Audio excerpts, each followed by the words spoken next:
Parte 4. Como mobilizar aqueles que acreditam. Capítulo 8. Comece pelo porquê, mas saiba como. A energia empolga, o carisma inspira. Sob o clamor da plateia, Steve Ballmer, o homem que substituiu Bill Gates como CEO da Microsoft, irrompe no palco na reunião anual de cúpula da companhia. Ballmer ama a Microsoft. Ele diz isso claramente. Sabe também como animar uma multidão. Sua energia é quase folclórica. Ele agita os punhos e corre de um lado do palco para outro. Ele grita, ele transpira. É surpreendente de se ver e a multidão adora. Como Ballmer demonstra, sem dúvida, energia pode motivar uma multidão. Mas é capaz de inspirar uma população? O que acontece no dia ou na semana seguinte, quando a energia de Ballmer não estiver lá para motivar os funcionários? Energia é suficiente para manter uma companhia com cerca de 80 mil funcionários focada? Bill Gates, por outro lado, é tímido e desajeitado. É um desajustado social. Não se encaixa no modelo que as pessoas esperam de um líder de uma corporação multibilionária. Não é o mais enérgico dos oradores. No entanto, quando fala, as pessoas ouvem ansiosas. Acompanham cada palavra. Quando Gates fala, ele não mobiliza uma plateia, ele a inspira. Os que o ouvem assimilam o que ele diz e se lembram de suas palavras durante semanas, meses ou anos. Gates não tem energia, mas inspira. A energia empolga, mas o carisma inspira. Energia é fácil de ver, fácil de avaliar e fácil de copiar. Carisma é difícil de definir, quase impossível de avaliar e impreciso demais para copiar. Todos os grandes líderes têm carisma porque todos os grandes líderes têm clareza quanto ao porquê. Uma inesgotável crença em um propósito ou uma causa maior do que eles mesmos. Não é a paixão de Bill Gates por computadores que nos inspira. É seu inesgotável otimismo de que até os problemas mais complicados podem ser solucionados. Ele acredita que somos capazes de encontrar meios para remover obstáculos, até que cada um de nós possa viver e trabalhar usando seu maior potencial. É por seu otimismo que somos atraídos. Vivendo em plena revolução computacional, ele viu no computador a tecnologia perfeita para nos ajudar a nos tornar mais produtivos e alcançar nosso potencial máximo. Essa crença inspirou sua visão de que haveria um PC em cada mesa. É irônico, considerando que a Microsoft nunca produziu PCs. Não foi só em o que os computadores faziam que Gates viu o impacto para a nova tecnologia. Foi por que nós precisamos deles. Hoje, o trabalho da Fundação Bill e Melinda Gates não tem a ver com softwares, mas é outra maneira de ele dar vida ao seu porquê. Ele busca maneiras de solucionar problemas e ainda acredita que, se formos capazes de ajudar pessoas, dessa vez aquelas menos privilegiadas, removendo alguns obstáculos aparentemente simples, elas também poderão ser mais produtivas e se elevar para alcançar seu maior potencial. Para Gates, tudo o que mudou foi o que ele está fazendo para dar vida à sua causa. Carisma não tem nada a ver com energia. Vem de uma clareza do porquê. Vem de uma crença absoluta em um ideal maior do que a própria pessoa. A energia, por outro lado, vem de uma boa noite de sono ou de muita cafeína. A energia pode empolgar, mas só o carisma é capaz de inspirar. O carisma comanda a fidelidade, a energia não. Sempre é possível injetar energia em uma organização para motivar pessoas a fazerem coisas. Bônus, promoções, outras recompensas ou mesmo algumas punições, sem dúvida fazem pessoas trabalharem com mais afinco, mas os ganhos são, como as manipulações, de curto prazo. Com o tempo, essas táticas custam mais dinheiro e aumentam o estresse tanto para funcionários quanto para o empregador, e, posteriormente, vão se tornar o principal motivo para as pessoas virem trabalhar todos os dias. Isso não é fidelidade. É a aversão do funcionário para um negócio repetitivo. A fidelidade entre os funcionários acontece quando eles abrem mão de mais dinheiro ou de benefícios para continuar trabalhando na mesma companhia. A fidelidade a uma companhia está acima de pagamento e benefícios.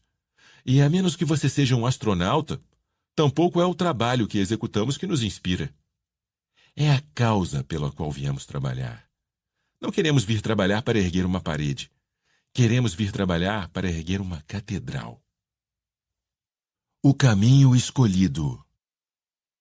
Criado em Ohio, a 100 quilômetros de Dayton, Neil Armstrong cresceu ouvindo uma saudável seleção de histórias sobre os irmãos Wright. Muito pequeno já sonhava em voar.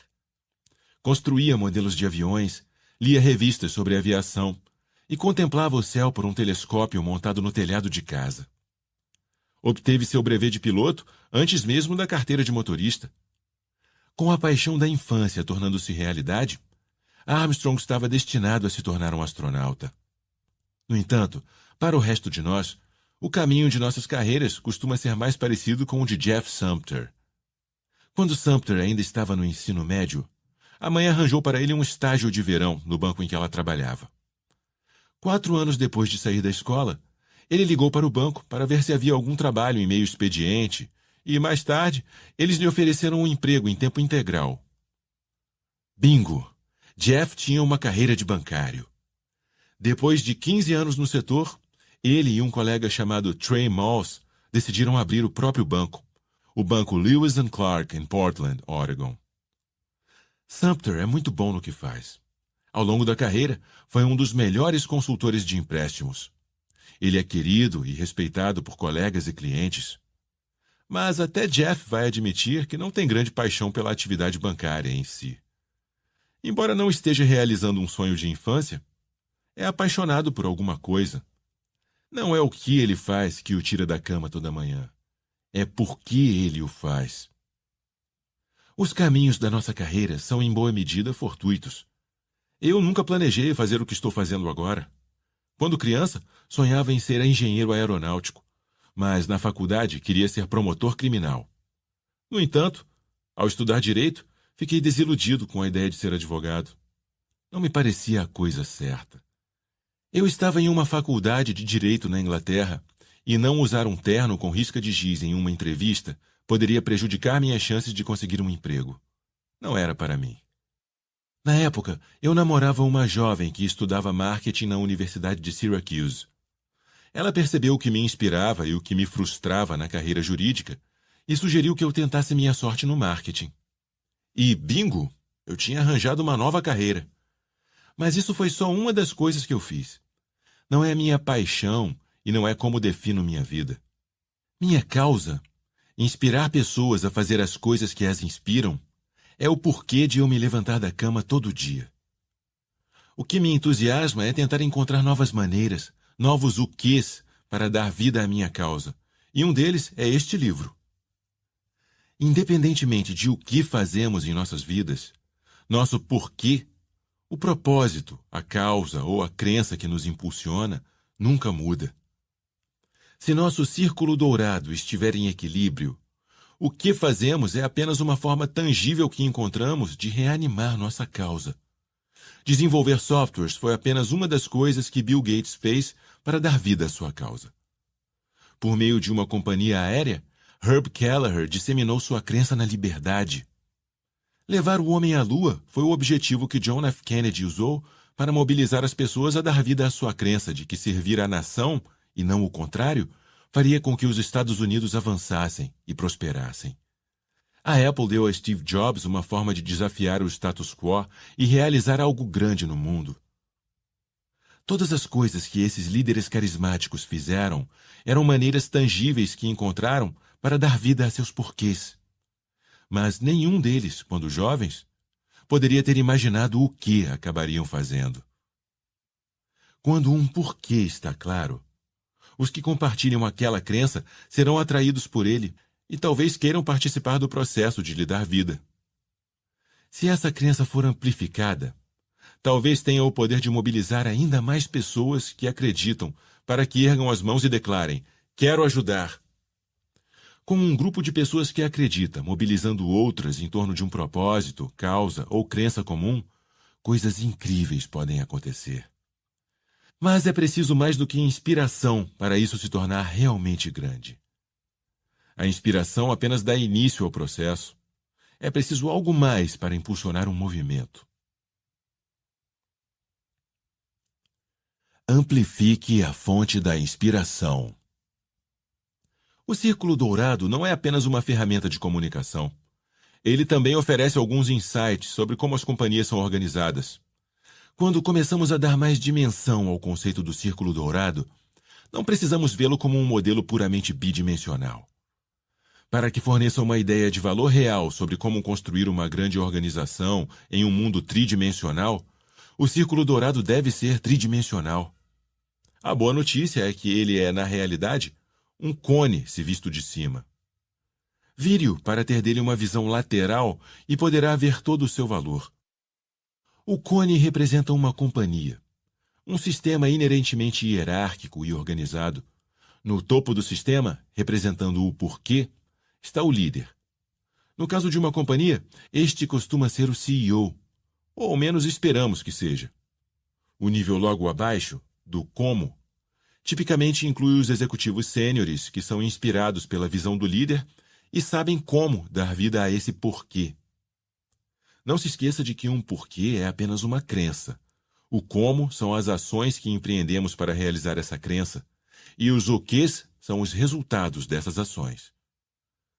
Não importa quão carismático ou inspirador seja o líder, se não houver na organização pessoas inspiradas para tornar aquela visão realidade e para construir uma infraestrutura com sistemas e processos, então, no melhor dos casos, reinará a ineficácia, e no pior, o resultado será o fracasso. Nessa interpretação, o nível do como representa uma pessoa ou um pequeno grupo responsável por construir a infraestrutura capaz de fazer com que o porquê seja tangível. Isso pode acontecer no marketing, nas operações, nas finanças, nos recursos humanos e em todos os outros departamentos. Abaixo disso, no nível do o quê, é que se produzem os resultados. É nesse nível que está a maioria dos funcionários e é onde as coisas tangíveis efetivamente acontecem. Eu tenho um sonho, e ele fez o plano. O Dr. King disse que tinha um sonho e inspirou as pessoas a fazerem de seu sonho o sonho delas. O que Ralph Abernathy fez pelo movimento foi outra coisa. Ele sabia o que seria necessário para realizar aquele sonho e mostrou às pessoas como fazer isso. Deu ao sonho uma estrutura. O Dr. King falou sobre as implicações filosóficas do movimento, ao passo que Abernathy, antigo mentor de King, seu amigo de longa data e secretário de Finanças e tesoureiro da Conferência da Liderança Cristã do Sul, ajudaria as pessoas a compreender as medidas específicas que precisavam tomar. Agora, dizia Abernathy à plateia depois de um empolgante discurso do Dr. King, deixem-me dizer a vocês o que devemos fazer amanhã de manhã. Martin Luther King era o líder, mas não mudou os Estados Unidos sozinho. O Dr. King era quem inspirava o movimento, mas mobilizar as pessoas de modo efetivo exigia organização. Como no caso de quase todos os grandes líderes, havia em torno dele pessoas que sabiam melhor como fazer aquilo. Para cada grande líder, para cada indivíduo do tipo porquê, existe uma pessoa inspirada ou um grupo do tipo como, que pega uma causa intangível e constrói a infraestrutura que é capaz de lhe dar vida. É essa infraestrutura que efetivamente torna possível qualquer mudança mensurável ou sucesso. O líder está no topo do cone, o ponto do porquê, ao passo que as pessoas do tipo como estão logo abaixo e são responsáveis por fazer as coisas de fato acontecerem. O líder imagina o destino e as pessoas do tipo como descobrem a rota para chegar lá. Um destino sem uma rota leva a perambulações e ineficiência, algo que muita gente tipo porquê vai experimentar se não tiver ajuda para encontrar o caminho. Uma rota sem um destino, no entanto, pode ser eficiente, mas com que finalidade? É bom saber dirigir, mas é melhor ter um lugar aonde ir. Para o Dr. King, Ralph Abernathy era um dos que ele inspirava e que sabia como fazer a causa ser realizável e tangível. A tarefa do Dr. King era interpretar a ideologia e a teologia da não-violência, disse Abernathy. O meu trabalho era mais simples e concreto. Eu diria às pessoas: não viaje naquele ônibus. Em todos os casos de um grande líder carismático que alguma vez conquistou algo significativo, há sempre uma pessoa ou um pequeno grupo nos bastidores que sabia como pegar a visão e torná-la realidade. O Dr. King tinha um sonho.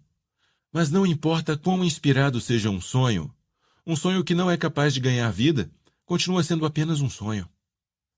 O Dr. King sonhou com muitas das mesmas coisas com que sonharam outros incontáveis afro-americanos que cresceram no sul dos Estados Unidos pré-direitos civis.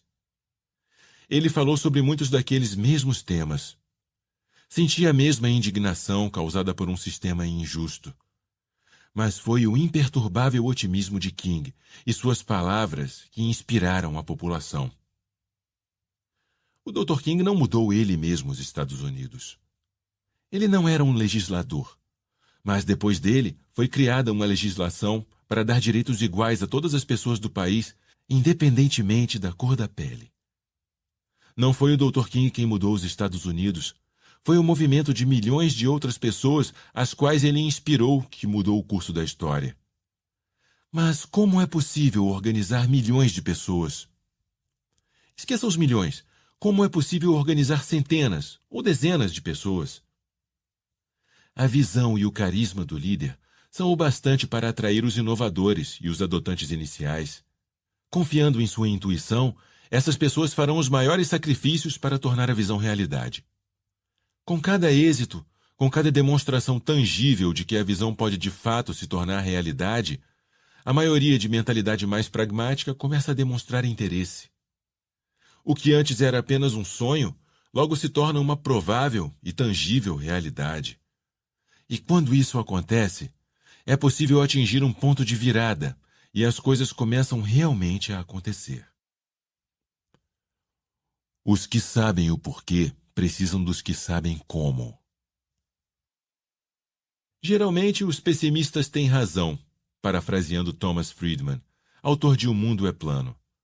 Mas são os otimistas que mudam o mundo. Bill Gates imaginou um mundo no qual o computador nos ajudaria a atingir nosso maior potencial. E isso aconteceu. Agora ele imagina um mundo no qual não existe malária. E isso vai acontecer. Os irmãos Wright imaginaram um mundo no qual todos nós seríamos levados aos céus com a mesma facilidade com que se toma um ônibus. E isso aconteceu. As pessoas do tipo porquê têm o poder de mudar o curso de setores ou até do mundo, mas só se souberem como. As pessoas do tipo porquê são as visionárias, as que têm imaginação superativa. Costumam ser otimistas e acreditam que todas as coisas que imaginam podem efetivamente ser realizadas.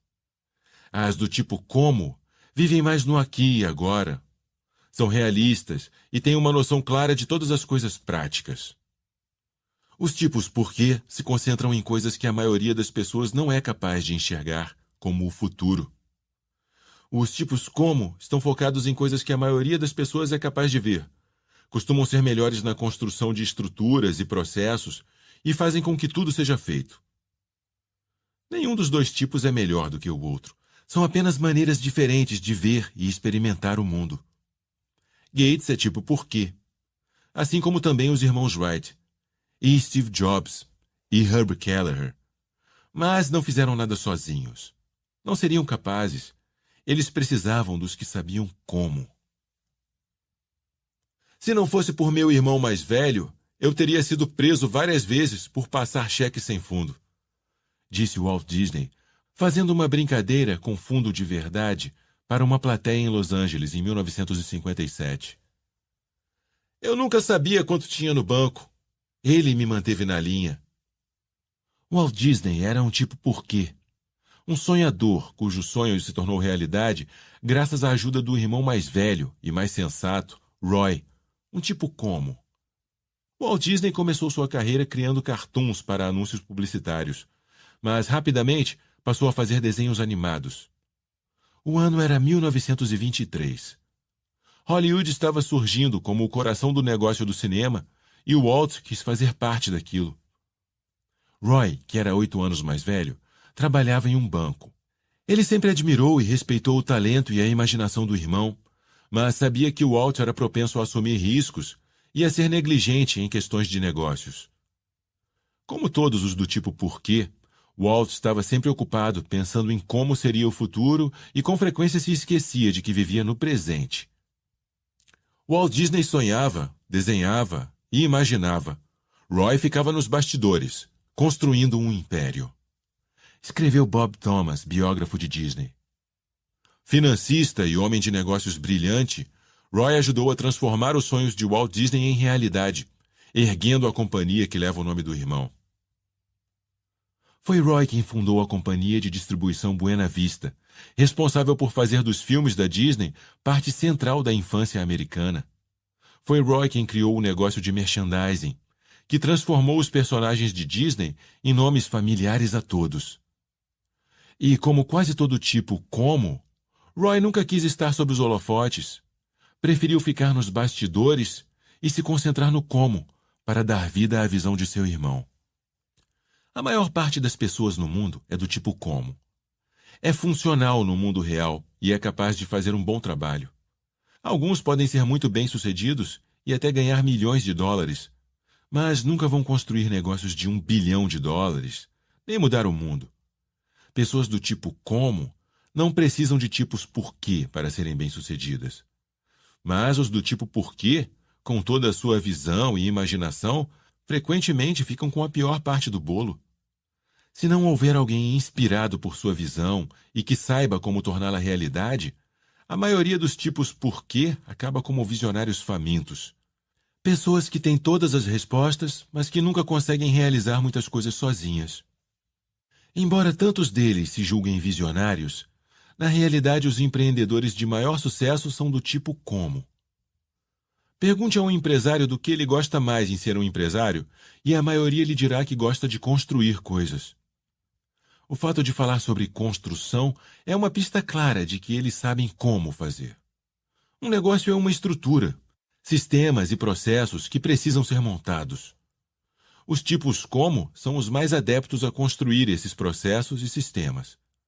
No entanto, a maioria das companhias, não importa quão bem construídas sejam, não se torna negócios de $1 bilhão ou muda o curso de seus setores. Tornar-se uma empresa bilionária, alterar o curso de uma indústria, requer uma muito especial e rara parceria entre alguém que saiba por quê e aqueles que sabem como. Em quase todo caso de uma pessoa ou organização que inspirou outras pessoas e realizou grandes coisas, existe essa parceria especial entre porquê e como. Bill Gates, por exemplo, pode ter sido o visionário que imaginou um mundo com um PC em cada mesa. Mas Paul Allen construiu a companhia. Herb Kelleher foi capaz de personificar e pregar a causa da liberdade, mas foi Roland King quem veio com a ideia da Southwest Airlines. Steve Jobs era o pregador da rebeldia, mas Steve Wozniak era um engenheiro que fez a Apple funcionar. Jobs teve a visão, Woz fez os produtos. É a parceria entre uma visão de futuro e o talento para realizá-la que faz uma organização ser grande. Esse relacionamento começa por esclarecer a diferença entre a declaração de uma visão e a declaração de uma missão em uma organização. A visão é a declaração pública da intenção do fundador. É o porquê de a companhia existir. Ela é literalmente a visão de um futuro que ainda não se concretizou.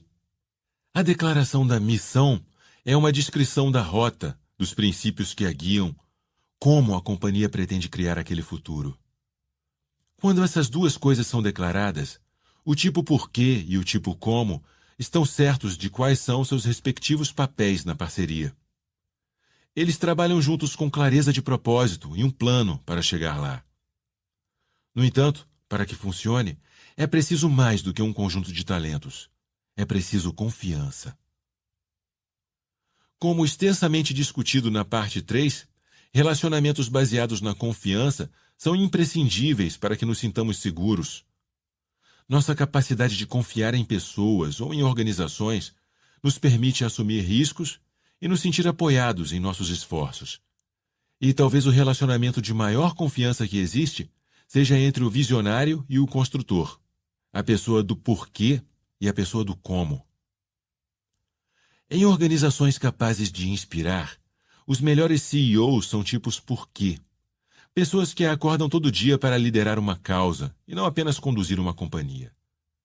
Nessas organizações, os melhores diretores financeiros e diretores de operações são do tipo como, de alto desempenho. Os que têm a personalidade forte o bastante para admitir que eles mesmos não são visionários, mas são inspirados pela visão do líder e sabem como construir a estrutura que é capaz de lhe dar vida. Os tipos como, em geral, não querem estar na linha de frente pregando a visão. Preferem trabalhar nos bastidores para construir os sistemas capazes de tornar a visão realidade. É preciso haver uma combinação de aptidões e o esforço de ambos para que grandes coisas aconteçam. Não é por acaso que essas uniões de porquê e como muitas vezes têm origem em famílias ou velhas amizades. Educação e experiência de vida compartilhadas aumentam a probabilidade de haver o mesmo conjunto de valores e crenças. No caso de serem da mesma família ou amigos de infância, uma educação comum e experiências comuns são quase a mesma coisa. Não quer dizer que não se possa encontrar um bom parceiro em outro lugar. Só que o fato de ter crescido junto de alguém e de ter uma experiência de vida comum aumenta a probabilidade de haver uma visão de mundo comum e compartilhada. Walt Disney e Roy Disney eram irmãos. Bill Gates e Paul Allen cursaram o ensino médio juntos em Seattle. Herb Kelleher tinha sido o advogado do divórcio e era velho amigo de Roland King. Martin Luther King Jr. e Ralph Abernathy pregavam os dois em Birmingham, muito antes de o movimento pelos direitos civis tomar forma. E Steve Jobs e Steve Wozniak eram melhores amigos. E a lista continua. Administrar ou liderar. Quanto aos talentosos tipos como, que hoje administram organizações, eles podem ter um sucesso que vai durar a vida inteira, mas vão passar essa vida administrando suas companhias. Há muitas maneiras de ser bem-sucedido e obter lucros. Muitas manipulações, das quais mencionei só algumas neste livro, funcionam muito bem. Pode haver até capacidade para criar um ponto de virada sem gerar uma mudança duradoura. Isso se chama moda. Mas grandes organizações funcionam exatamente como qualquer movimento social. Elas inspiram pessoas a falar sobre um produto ou uma ideia, a incluir esse produto no contexto de seu estilo de vida, a compartilhar a ideia ou até a buscar maneiras de incrementar a prosperidade da própria organização. Grandes organizações não só estimulam o espírito humano, elas inspiram pessoas a participar e ajudar na promoção da causa, sem a necessidade de pagá-las ou incentivá-las de algum modo específico. Não são exigidos retorno em dinheiro ou descontos. As pessoas sentem-se compelidas a difundir a mensagem, não porque são obrigadas, mas porque querem. Elas voluntariamente arregaçam as mangas para compartilhar a mensagem que as inspira. Construa um megafone que funcione. Após um processo de seleção que durou 3 meses, a BCI enfim escolheu uma nova agência de publicidade para ajudar a desenvolver uma campanha de lançamento de sua nova linha de produtos. Big Company Incorporated é uma marca muito conhecida que opera em um espaço do mercado bastante desordenado. Os produtos desse fabricante são vendidos por meio de uma força de vendas terceirizada, com frequência nas prateleiras de grandes lojas do varejo, de modo que a companhia não tem controle direto sobre o processo de vendas. O melhor que pode fazer é, remotamente, tentar influenciar a venda, com marketing. A BCI é uma boa companhia, com uma cultura forte. Os funcionários respeitam a direção e a empresa costuma fazer um bom trabalho. Mas, ao longo dos anos, a concorrência cresceu e endureceu bastante. E, embora a BCI tenha um bom produto e preços competitivos, ainda é difícil manter um crescimento forte ano após ano.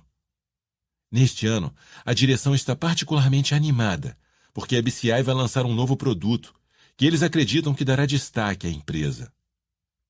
Para ajudar a promovê-lo, a agência escolhida lançou uma grande campanha de publicidade. Da marca líder, diz o novo anúncio, vem o mais novo, mais inovador produto que você já viu. O anúncio continua falando sobre os novos recursos e benefícios e inclui algo sobre a qualidade que você espera da BCI.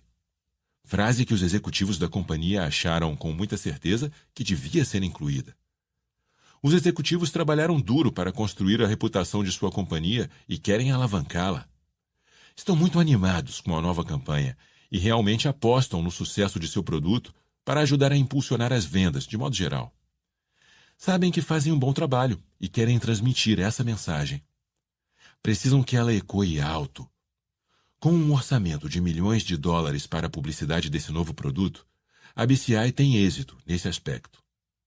Mas há um problema. A BCI e sua agência fizeram um bom trabalho ao falar com as pessoas sobre seu novo produto. Foi um trabalho bem criativo. Eles conseguiram explicar o que era novo e especial, e grupos focais concordaram que o produto era muito melhor do que os da concorrência. Os milhões de dólares investidos no plano de mídia garantiram que muita gente assistisse a propaganda e que a visse várias vezes. O alcance e a frequência, parâmetros comumente usados por agências de publicidade para avaliar o número de pessoas que tiveram acesso aos anúncios, foram muito bons. Não havia dúvida de que a mensagem ecoava bem alto. O problema foi que ela não estava clara. Eram só o quês e comos, sem nenhum porquê. Mesmo as pessoas entendendo o que o produto fazia, nenhuma soube em que a BCI acreditava. A boa notícia é que não foi uma perda total. Os produtos continuarão a vender enquanto houver anúncios no ar e as promoções continuarem sendo competitivas. É uma estratégia eficaz, mas um modo muito dispendioso de ganhar dinheiro. E se Martin Luther King tivesse apresentado um plano mais abrangente do que qualquer outro já apresentado, com 12 passos para conseguir implantar direitos civis nos Estados Unidos? Ressoando nos alto-falantes naquele dia de verão de 1963, sua mensagem ecoaria muito alto. Microfones, como a propaganda e as relações públicas, são fantásticos para garantir que uma mensagem seja ouvida. Como no caso da BCI, a mensagem de King teria alcançado milhares de pessoas. Mas sua crença não estaria clara. Um volume alto é razoavelmente fácil de obter. Bastam dinheiro ou uma grande campanha publicitária. O dinheiro pode manter uma mensagem em primeiro plano e no centro de tudo. E campanhas grandiosas são boas para virarem notícia. Mas nenhum deles planta sementes de fidelidade. Muitos, ao lerem isso, talvez se lembrem de que Oprah Winfrey, certa vez, deu um carro a cada um na sua plateia. Isso aconteceu há muitos anos, em 2004, e as pessoas ainda se referem a esse golpe de publicidade. Mas quantas conseguem se lembrar do modelo do carro? Esse é o problema. Foi a Pontiac que doou 7 milhões de dólares em carros, 276 de seus novos modelos G6, para ser exato. E foi a Pontiac que considerou essa ação um modo de fazer o marketing de seu novo carro. Mas, embora a manobra tivesse funcionado bem para confirmar o espírito generoso de Oprah, algo com que estamos todos familiarizados, poucos se lembram de que o carro era da Pontiac. Pior, o evento nada fez para reforçar um propósito, uma causa ou uma crença que a montadora representasse. Não tínhamos ideia de qual era o porquê da Pontiac antes da campanha, e por isso é difícil que ela tenha conseguido muito mais do que ser um truque com a intenção de obter alguma publicidade. Sem um senso de porquê, não haverá nada mais do que isso. Para que uma mensagem tenha um impacto real, afete o comportamento e plante fidelidade, é necessário mais do que publicidade. Precisa propagar algum propósito, alguma causa ou crença mais elevada, com a qual os que abraçam valores semelhantes possam se relacionar. Só então a mensagem será capaz de criar um sucesso duradouro no mercado de consumo de massa. Para que uma manobra publicitária atinja o lado esquerdo da curva da lei da difusão da inovação, deve estar claro por que a manobra está sendo feita, além do desejo de gerar mídia. Ainda que, mesmo sem essa clareza, possa haver benefícios de curto prazo, o fato de ecoar alto não é nada mais do que excesso de volume. E muitas companhias se perguntam por que essa distinção é tão desafiadora atualmente. Você já ouviu o volume que vem de algumas delas? Por outro lado, qual teria sido o impacto do discurso do Dr. King se ele não dispusesse de microfones e alto-falantes? Sua visão não teria sido menos clara. Suas palavras não teriam sido menos inspiradoras.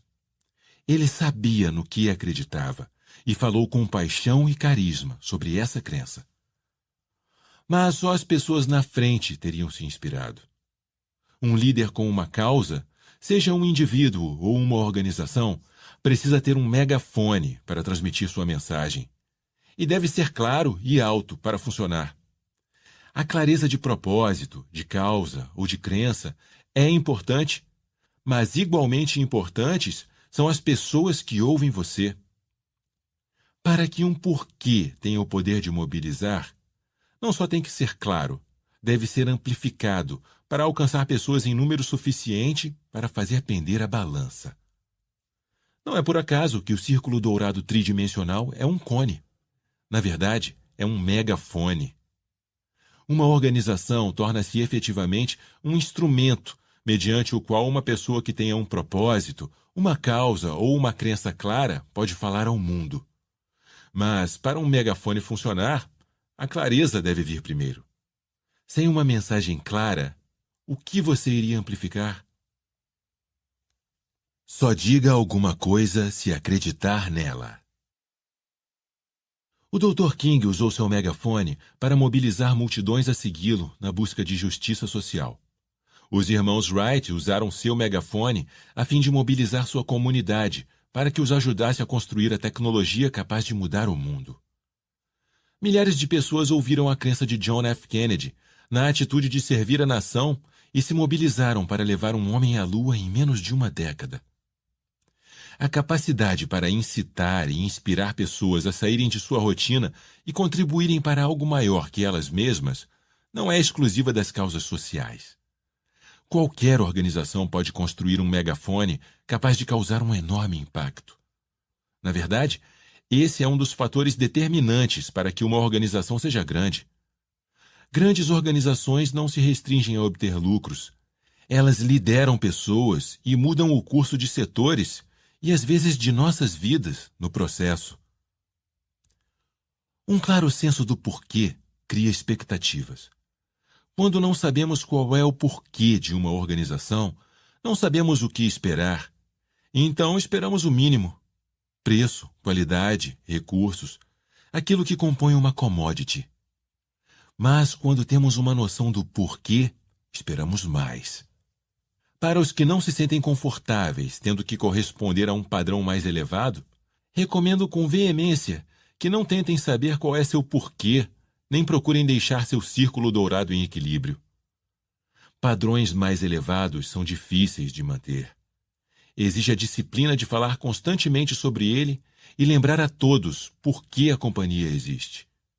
Requer que cada um na organização seja responsável por como fazer as coisas, pelos valores e pelos princípios que a guiam. E leva tempo e esforço assegurar que tudo o que você diz e faz é coerente com o seu porquê. Mas, para os que quiserem fazer o esforço, há grandes vantagens. Richard Branson primeiro construiu a Virgin Records como uma marca de muitos bilhões de dólares de venda de música no varejo. Depois, criou uma bem-sucedida gravadora. Mais tarde, fundou uma companhia aérea, que é considerada hoje uma das principais no mundo. Então partiu para uma marca de refrigerante, uma empresa de planejamento de casamentos, uma companhia de seguros e um serviço de telefonia móvel. E a lista não para por aqui. De modo semelhante, a Apple nos vende computadores, telefones móveis, gravadores de vídeo digitais, tocadores de MP3 e tem replicado sua capacidade de inovação. A habilidade que certas companhias têm, não só de serem bem-sucedidas, mas também de repetir esse sucesso, deve-se aos seguidores fiéis, às massas de gente que torcem por seu sucesso. No mundo dos negócios, dizem que a Apple é uma marca de estilo de vida. Estão subestimando o poder da Apple. Gucci é uma marca de estilo de vida. A Apple, muda o curso de setores inteiros. Qualquer que seja a definição, essas poucas companhias não funcionam como entidades corporativas. Elas existem como movimentos sociais. Grandeza que se repete. Ron Bruder não é um nome familiar, mas ele é um grande líder. Em 1985, estava com suas 2 filhas na calçada junto a uma faixa de pedestres, esperando para atravessar a rua. Uma oportunidade perfeita, pensou, para ensinar às meninas uma valiosa lição de vida. Ele apontou, no outro lado da rua, para o sinal vermelho, que quer dizer pare, e perguntou a elas o que achavam que aquele sinal significava. Significa que temos que ficar aqui parados, responderam. Tem certeza? Ele perguntou, retoricamente. Como sabem que não está nos dizendo para correr? Com a fala mansa e quase sempre vestindo no trabalho um terno de 3 peças muito bem cortado, Bruder se parece com o que se imagina de um executivo conservador. Mas não suponha que sabe como as coisas funcionam só com base naquilo que vê. Bruder é tudo menos um estereótipo. Embora tenha usufruído das vantagens do sucesso, não é motivado por elas. Elas sempre foram o subproduto não intencional de seu trabalho. Bruder é movido por um claro senso de porquê. Ele vê um mundo no qual as pessoas aceitam a vida que levam e fazem as coisas não porque sejam obrigadas, mas porque ninguém jamais lhes mostrou uma alternativa. Esta é a lição que ele estava ensinando às filhas naquele dia na faixa de pedestres. Sempre há outra perspectiva a considerar. O fato de Bruder sempre começar pelo porquê permitiu que obtivesse grandes coisas para si mesmo. Mas o mais significativo é sua habilidade em compartilhar seu porquê através das coisas que faz e inspirar os que os cercam a fazer grandes coisas por si mesmos. Como acontece com a maioria de nós, o caminho seguido na carreira de Bruder foi fortuito. Mas o porquê dele nunca mudou. Tudo o que Bruder fez em sua vida sempre começou com seu porquê. Sua inflexível crença de que, se você mostrar a alguém que talvez exista uma rota alternativa, isso pode abrir a possibilidade de que essa rota seja seguida. Embora o trabalho que está fazendo hoje seja capaz de mudar o mundo, Bruder nem sempre esteve no negócio da paz mundial. Como muitos líderes inspiradores, ele mudou o curso de um setor. Mas Ron Bruder não é um homem de uma maravilha só. Ele tem sido capaz de repetir seu sucesso e mudar o curso de múltiplos setores, múltiplas vezes. Um executivo sênior de um grande conglomerado da área de alimentos, que vendia vegetais, enlatados e carnes, decidiu comprar uma agência de viagens para o sobrinho. Ele pediu a Bruder, então o diretor financeiro da companhia, que examinasse as finanças da agência antes de efetivar a aquisição. Vendo uma oportunidade que outros não viam, Bruder decidiu se juntar àquela pequena agência de viagens para ajudar a conduzi-la. Uma vez lá, viu como as outras agências trabalhavam e tomou um caminho alternativo. A Greenwell tornou-se a primeira agência de viagens no litoral leste a aproveitar a nova tecnologia e informatizar totalmente suas operações. Ela não só passou a ser uma das mais bem-sucedidas companhias na região, como 1 ano depois, seu modelo de negócio havia se tornado um padrão para o setor. Bruder, então, repetiu o feito. Um ex-cliente dele, Sam Rosengarten, trabalhava em um negócio sujo, carvão, petróleo e gás. Todos setores que criavam brownfields, isto é, terrenos contaminados por suas operações. Pouco se podia fazer nos brownfields. Estavam poluídos demais para serem aproveitados, e a responsabilidade que caberia a quem fosse limpá-los era tão alta que só os prêmios do seguro tornavam até a tentativa cara. Mas Bruder não encara os desafios da mesma forma que todos os outros. A maioria evitava os brownfields porque só enxergavam o custo de limpá-los. Bruder, em vez disso, concentrou-se na limpeza em si. Sua perspectiva alternativa revelou a solução perfeita. Bruder já tinha formado sua companhia de desenvolvimento imobiliário, a Brook Hill, e com 18 funcionários estava se saindo muito bem. Sabendo o que precisava para aproveitar a oportunidade, ele se aproximou da Dames & Moore, uma das maiores companhias de engenharia ambiental do mundo, e compartilhou sua nova perspectiva com eles. Eles gostaram da ideia e formaram uma parceria para realizá-la. Com uma companhia de engenharia que empregava 18.000 pessoas, a percepção de risco foi muito minimizada, e as companhias de seguro ficaram felizes em oferecer um valor acessível. Garantido o seguro, o Credit Suisse First Boston ofereceu um financiamento que deu a Brook Hill a possibilidade de comprar, recuperar, redesenvolver e vender propriedades antes ambientalmente contaminadas por quase 200 milhões de dólares. A Brook Hill foi pioneira na indústria de redesenvolvimento de brownfields, um setor que prospera até hoje. O porquê de Brooder não só o direcionou para um caminho que era bom para os negócios, mas no processo também ajudou a limpar o meio ambiente. Não importa o que Ron Brooder faz. Os setores e os desafios são fortuitos. O porquê dele nunca muda. Brooder sabe que, não importa quão boa uma oportunidade pareça ser no papel, não importa quão inteligente ele seja e não importa qual a trajetória, ele nunca seria capaz de nada se não houvesse outros para ajudá-lo. Ele sabe que sucesso é um esporte de equipe. Ele tem uma notável habilidade para atrair os que acreditam no que ele acredita. Pessoas talentosas o procuram com um pedido: como posso ajudar? Tendo desafiado perspectivas estabelecidas e aceitas e revolucionado mais de um setor, Brooder está considerando agora um desafio maior: a paz mundial. Ele fundou a Education for Employment Foundation, o megafone que o ajudaria a realizar isso. A EFE Foundation está fazendo progresso considerável, ajudando jovens homens e mulheres no Oriente Médio a alterar significativamente o curso de suas vidas, inclusive o curso dos acontecimentos na região. Assim como ele ensinou às filhas na faixa de pedestres que há sempre uma rota alternativa, ele oferece uma perspectiva alternativa aos problemas no Oriente Médio. Como todos os sucessos de Brooder no passado, a EFE Foundation vai impulsionar negócios e, no processo, fazer um enorme bem. Brooder não conduz companhias, ele lidera movimentos. Todos os movimentos são pessoais. Começou no 11 de setembro de 2001.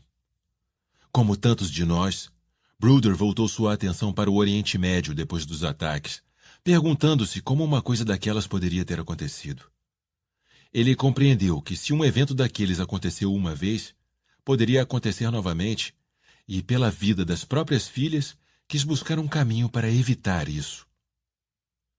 Enquanto pensava no que poderia fazer, fez uma descoberta notável que levou a algo muito mais profundo do que a proteção de suas filhas ou mesmo a prevenção do terrorismo no país.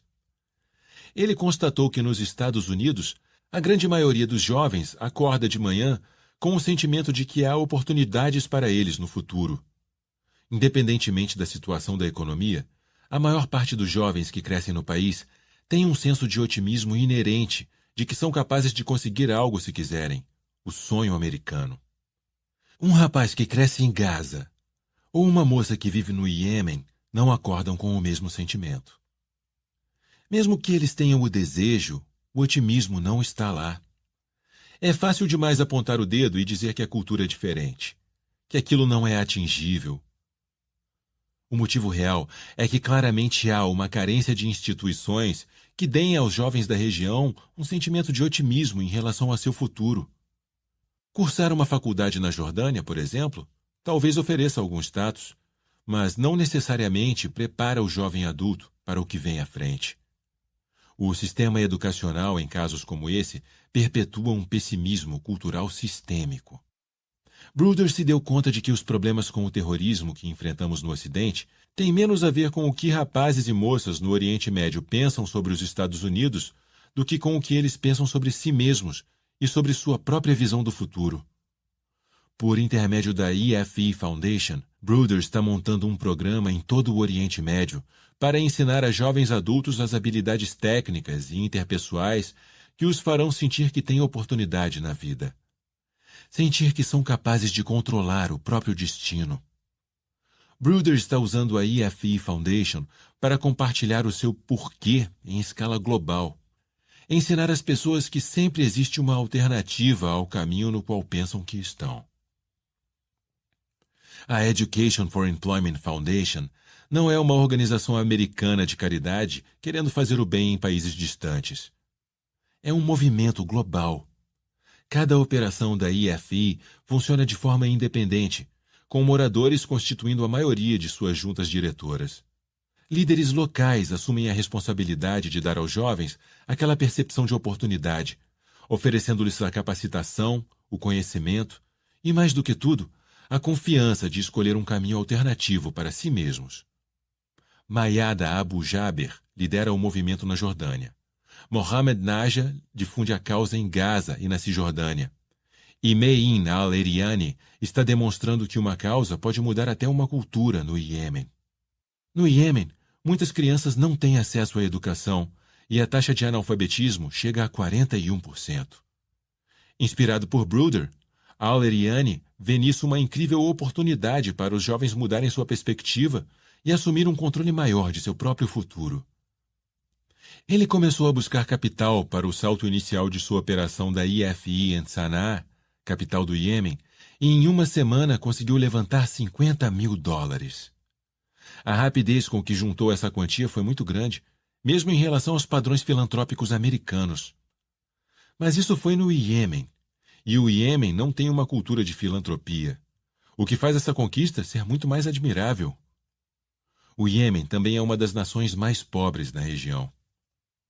Mas quando se diz às pessoas por que você está fazendo o que está fazendo, coisas admiráveis acontecem.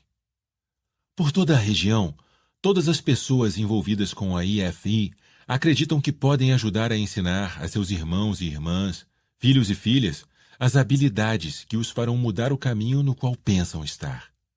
Estão trabalhando para ajudar a juventude em toda a região a acreditar que seu futuro é brilhante e cheio de oportunidades. E não fazem isso por Bruder, fazem isso por elas mesmas. É por isso que a EFE vai mudar o mundo. No alto do megafone, no ponto do porquê, o papel de Bruder é inspirar, dar início ao movimento. Mas aqueles que acreditam é que levarão a cabo a mudança real e manterão o movimento atuante. Qualquer um, independentemente de onde vive, o que faz ou de sua nacionalidade, pode participar. Tem a ver com sentirmos que pertencemos. Se você acredita que haja um caminho alternativo àquele em que estamos e que tudo o que temos de fazer é apontar para ele, visite o site efefoundation.org e junte-se ao movimento. A ação de mudar o mundo exige o apoio daqueles que acreditam.